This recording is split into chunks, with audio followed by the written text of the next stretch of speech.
The Adventures of Huckleberry Finn by Mark Twain, Chapter 33. So I started for town in the wagon, and when I was halfway I see a wagon coming, and sure enough it was Tom Sawyer, and I stopped and waited till he come along. I says, "Hold on," and it stopped alongside, and his mouth opened up like a trunk, and stayed so, and he swallowed 2 or 3 times like a person that's got a dry throat, and then says, "I hain't ever done you no harm, you know that, so then what do you want to come back and haunt me for?" I says, "I hain't come back, I hain't been gone." When he heard my voice it righted him up some, but he warn't quite satisfied yet. He says, "Don't you play nothin' on me, because I wouldn't on you. Honest Injun, you ain't a ghost?" "Honest Injun, I ain't," I says. "Well, well, that ought to settle it, of course, but I can't somehow seem to understand it no way. Looky here, wa'n't you ever murdered at all?" "No, I weren't ever murdered at all. I played it on them.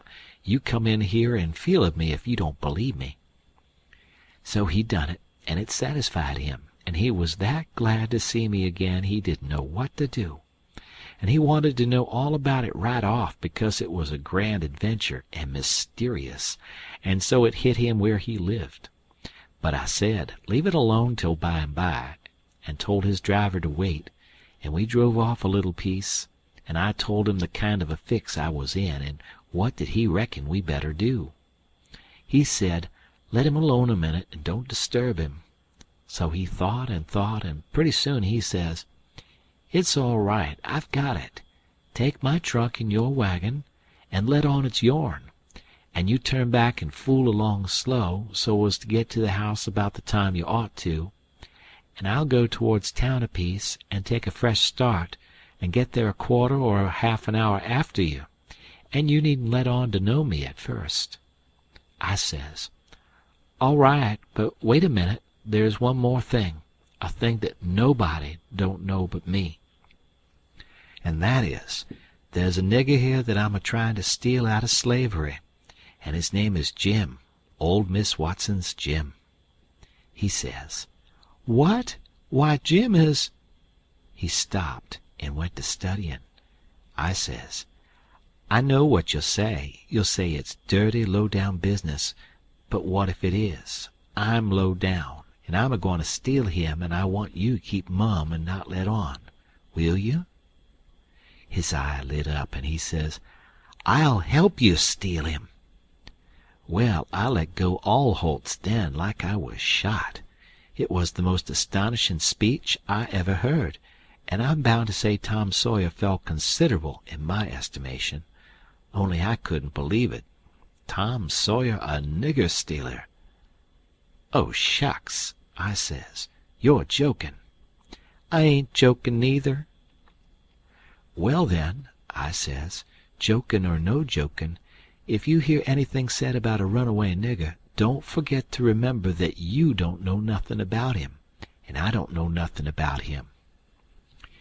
Then we took the trunk and put it in my wagon, and he drove off his way and I drove mine.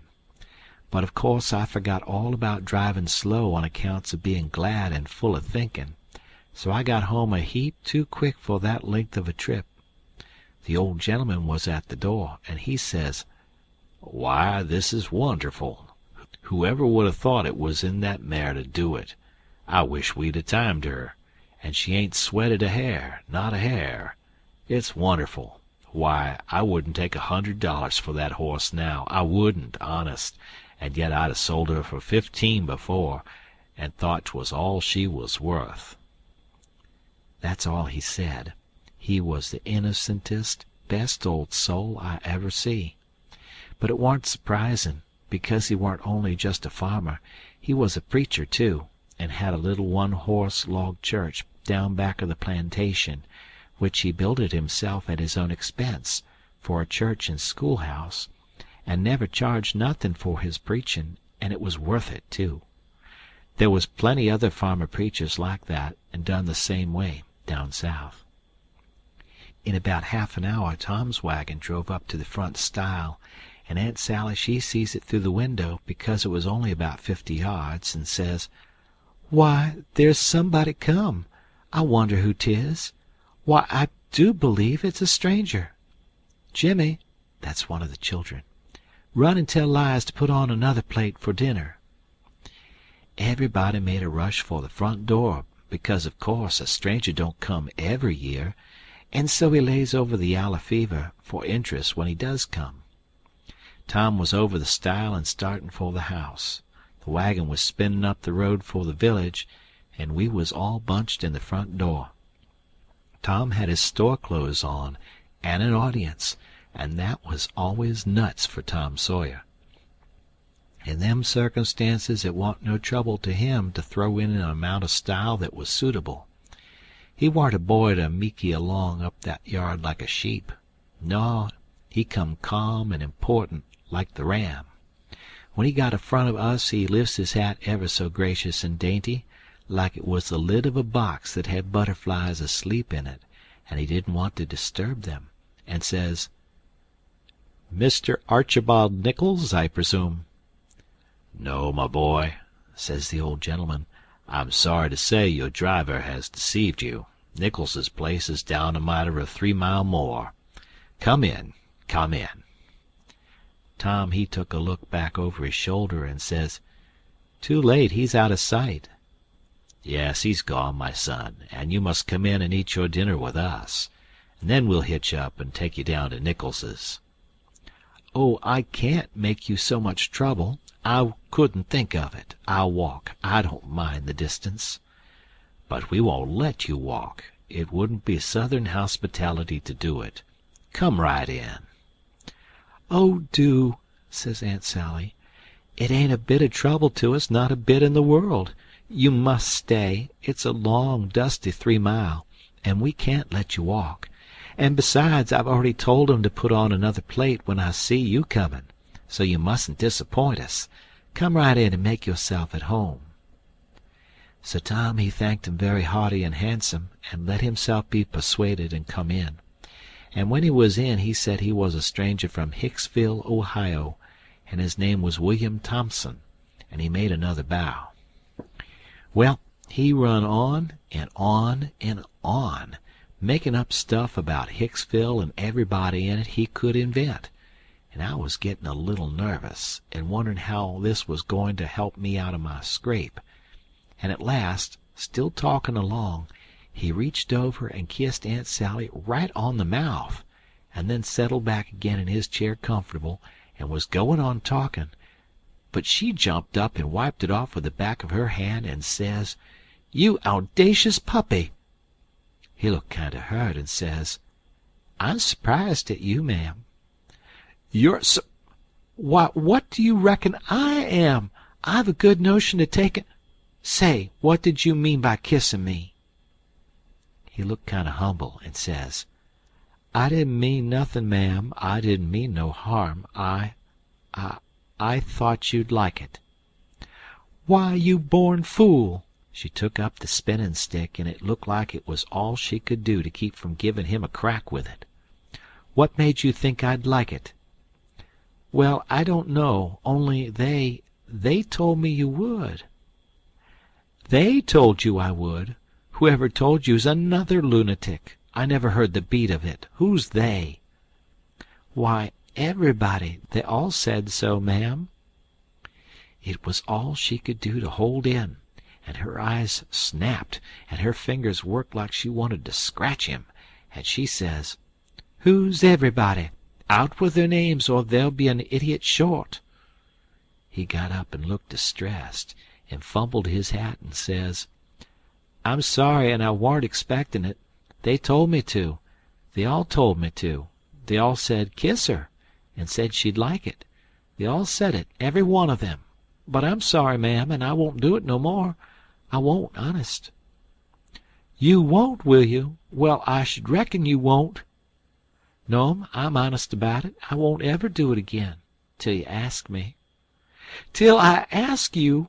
Well, I never see the beat of it in my born days. I lay you'll be the Methusalem numbskull of creation before ever I ask you, or the likes of you." "Well," he says, "it does surprise me so. I can't make it out somehow. They said you would, and I thought you would, but—" He stopped and looked around slow, like he wished he could run across a friendly eye somewheres, and fetched up on the old gentleman's and says, "Didn't you think she'd like me to kiss her, sir?" "Why, no, well, no, I believe I didn't." Then he looks on around the same way to me and says, "Tom, didn't you think Aunt Sally'd open out her arms and say, 'Sid Sawyer?'" "My land!" she says, breaking in and jumping for him. "You impudent young rascal, to fool a body so!" and was going to hug him, but he fended her off and says, "No, not till you've asked me first." So she didn't lose no time, but asked him, and hugged him and kissed him over and over again, and then turned him over to the old man, and he took what was left. And after they got a little quiet again, she says, "Why, dear me, I never see such a surprise. We warn't looking for you at all, but only Tom. Sis never wrote to me about anybody coming but him." "It's because it warn't intended for any of us to come but Tom," he says. "But I begged and begged, and at the last minute she let me come too. So, coming down the river, me and Tom thought it would be a first-rate surprise for him to come here to the house first, and for me to by and by tag along and drop in, and let on to be a stranger. But it was a mistake, Aunt Sally. This ain't no healthy place for a stranger to come." "No, not impudent whelps, Sid. You ought to had your jaws boxed. I hain't been so put out since I don't know when. But I don't care. I don't mind the terms. I'd be willing to stand 1,000 such jokes to have you here. Well, to think of that performance! I don't deny it. I was most putrefied with astonishment when you give me that smack." We had dinner out in that broad open passage betwixt the house and the kitchen, and there was things enough on that table for 7 families, and all hot too, none of your flabby, tough meat that's laid in a cupboard in a damp cellar all night tastes like a hunk of old cold cannibal in the morning. Uncle Silas he asked a pretty long blessing over it, but it was worth it, and it didn't cool it a bit neither, the way I've seen them kind of interruptions do lots of times. There was a considerable good deal of talk all the afternoon, and me and Tom was on the lookout all the time. But it warn't no use. They didn't happen to say nothing about any runaway nigger, and we was afraid to try to work up to it. But at supper at night one of the little boys says, "Pa, mayn't Tom and Sid and me go to the show?" "No," says the old man, "I reckon there ain't gonna be any, and you couldn't go if there was, because the runaway nigger told Burton and me all about that scandalous show, and Burton said he would tell the people. So I reckon they've drove the owdacious loafers out of town before this time." So there it was, but I couldn't help it. Tom and me was to sleep in the same room and bed. So, being tired, we bid good night and went up to bed right after supper, and clumb out of the window and down the lightning rod and shoved for the town. But I didn't believe anybody was going to give the king and the duke a hint, and so if I didn't hurry up and give them one, they'd get into trouble, sure. On the road, Tom he told me all about how it was reckoned I was murdered, and how Pap disappeared pretty soon. Didn't come back no more. And what a stir there was when Jim run away.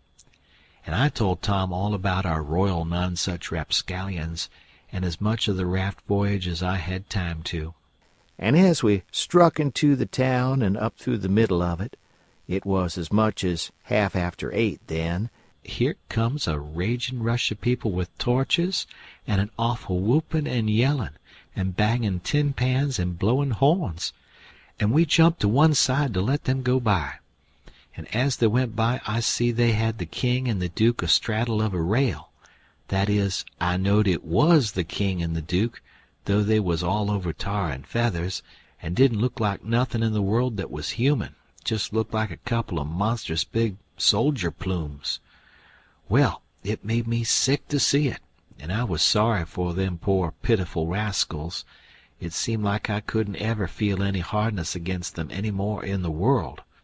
It was a dreadful thing to see. Human beings can be awful cruel to one another. We see we was too late, couldn't do no good. We asked some stragglers about it, and they said everybody went to the show looking very innocent, and laid low and kept dark till the poor old king was in the middle of his cavortings on the stage. Then somebody give a signal, and the house rose up and went for them. So we poked along back home, and I warn't feeling so brash as I was before, but kind of ornery and humble and to blame somehow, though I hadn't done nothing. But that's always the way. It don't make no difference whether you do right or wrong. A person's conscience ain't got no sense, and just goes for him anyway. If I had a yaller dog that didn't know no more than a person's conscience does, I would poison him. It takes up more room than all the rest of a person's insides, and yet ain't no good nohow. Tom Sawyer, he says the same. End of chapter.